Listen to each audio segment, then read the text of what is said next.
Fala, nação rubro-negra, muito bom dia, Deco na área.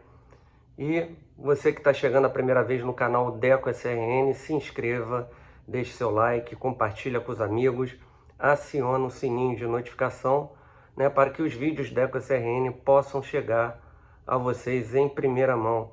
Lembrando a vocês que, além dos vídeos gravados, também temos lives, né, de segunda a sexta, das 16h30 às 18 horas e também das 20h30 até às 23 horas. Então conto aí com a audiência de vocês, então o canal Deco SRN com vídeos gravados e também lives.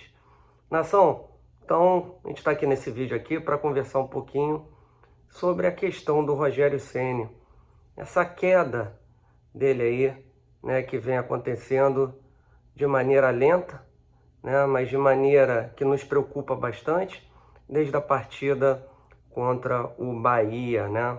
O Flamengo fez uma ótima partida, né, no quesito raça, disposição, né, até mesmo porque aos 9 minutos do primeiro tempo, o Flamengo ficou com menos um jogador, né? Gabigol foi expulso de maneira injusta pelo árbitro paulista, né, o Flávio. E aí o Flamengo teve que superar, né, em campo. A gente viu um time brigador, um time que queria muito a vitória, apesar de ter dado um apagão, né, durante 15 minutos no segundo tempo. E aí vem para mim o ponto-chave, que é a substituição do Arrascaeta. O Arrascaeta sai um pouco triste da partida, né? Não gostou de ser substituído, normal, né? O jogador competitivo, o jogador que gosta de ganhar, o jogador que se sente bem na partida, não quer nunca ser substituído. O problema não está aí. O problema está na entrevista coletiva do Rogério Ceni.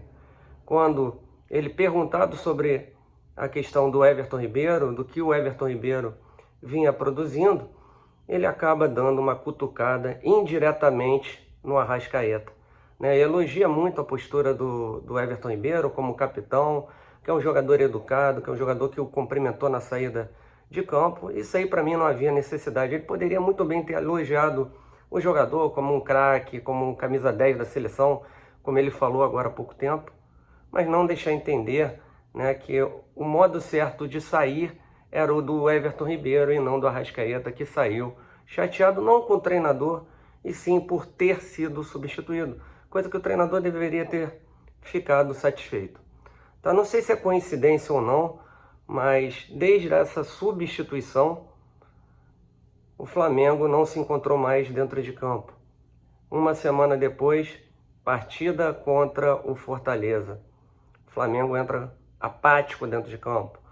Um time sem motivação, um time que nenhum dos jogadores correm dentro de campo.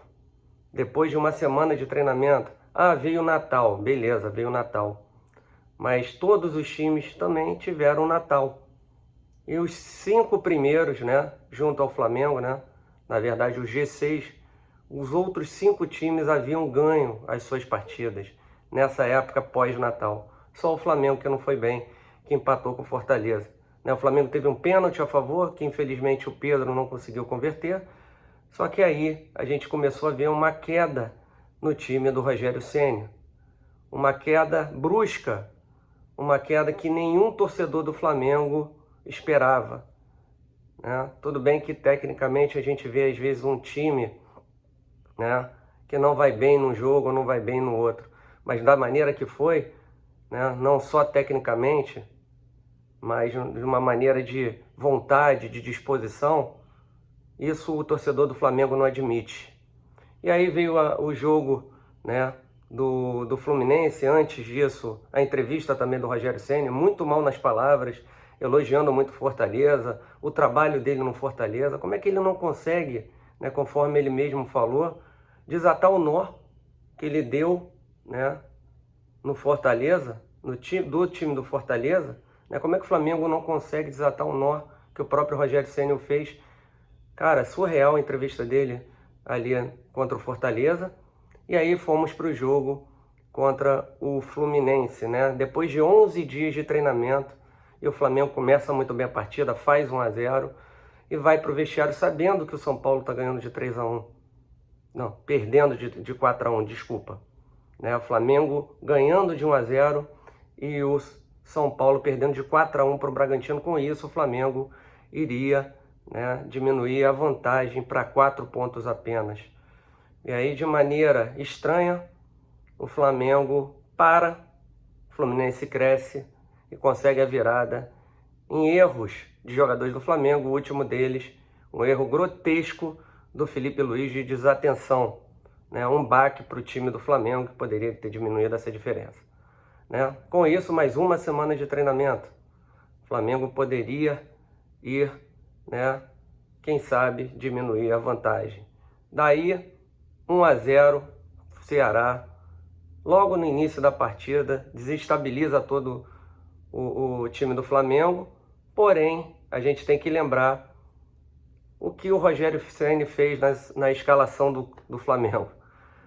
Tira o Hugo, não sei qual foi a justificativa, se foi devido a uma falha no primeiro gol, foi a informação que a gente recebeu do nosso amigo Fabrício, do Verdade Vermelha e Preta, que ele estava propenso a tirar o Hugo Souza e colocar o César. César que não jogava há 4 meses, um absurdo. O Rogério Ceni como goleiro não está ligado nisso. A falta de ritmo de jogo num jogo importantíssimo. E ao meu ver, as 2 bolas que entraram eram defensáveis, principalmente a segunda do César. A troca do Natan, né, pelo Gustavo Henrique, com a justificativa da bola aérea. O Natan é 5 centímetros mais baixo que o Gustavo Henrique. O Gustavo Henrique já com 5 minutos já estava, né, com o cartão amarelo, podendo a qualquer momento ser expulso, né? E para mim, cara, também uma péssima substituição. Aí para mim ele perdeu realmente o grupo quando ele saca o Gabigol, com a justificativa para barrar o Gabigol, porque ele precisa de um atacante de área fixo. Então por que ele não tirou o Everton Ribeiro, que é o jogador que vem dentre os titulares na pior fase? Agora também o Bruno Henrique, das 3 últimas partidas do Bruno Henrique, péssimas dentro de campo, mas eu ainda acho que poderia ter tirado o Everton Ribeiro, mudado o sistema de jogo para o 4-1-3-2. Não dá, né, gente? Então, a queda, né, do time do Rogério Ceni vem sendo drástica. E a queda do Rogério Ceni está próxima, porque a cada semana o Flamengo vem piorando. Daí entra em cena quem? O jogador Diego Ribas, uma das lideranças do elenco, que ontem entrou muito bem, né? A gente havia feito ontem um vídeo, né, falando sobre a questão, né, das palavras do Diego Ribas dentro de campo e dentro do vestiário, né? Ele foi mais incisivo, cobrou uma postura diferente dos jogadores, que os jogadores se cobrem dentro de campo, que os jogadores se falem dentro de campo, que os jogadores briguem dentro de campo, parem de quererem jogar bonito e façam o resultado. Ele foi muito incisivo. Diego Ribas, importante nessa questão, né, que eu falo da liderança fora de campo. Se dentro de campo às vezes ele não consegue mostrar, até pela idade, mas fora de campo ele é importantíssimo. Fora de campo ele é uma liderança e ele tem que cobrar. Tem que cobrar como cobrou no vestiário. Então Diego Ribas, no vestiário, né, falou até mais do que ele falou na beira de campo. E tá certo, tem que cobrar dos jogadores. Desde a saída do Rafinha, o Flamengo não tem uma liderança dentro de campo. Vamos falar do Diego Alves, mas o Diego Alves está lá dentro do gol.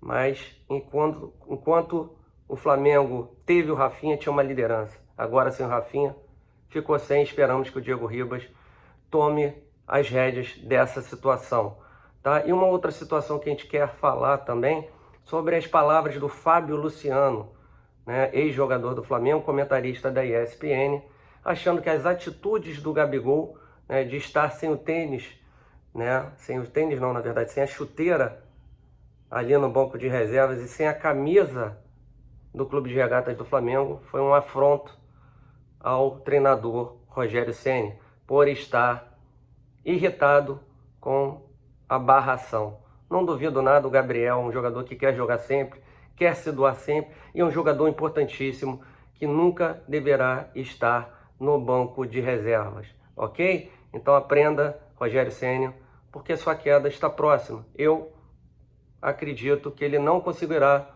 né, trazer algo de relevante a esse clube, tá? Para mim é fora Rogério Ceni para ontem, tá bom, nação? Esperamos que a diretoria do Flamengo consiga um substituto, né, que seja a altura do Jorge Jesus o mais rápido possível. Porque manter o Rogério Ceni é perigo até para a Libertadores. Falou, nação? Então valeu, então. Até mais tarde, se Deus quiser. Temos live 16h30, 20h30, qualquer hora podemos voltar com o vídeo gravado. Se inscreva aqui no Deco SRN e deixe o seu like. Saudações rubro-negras. Valeu, nação.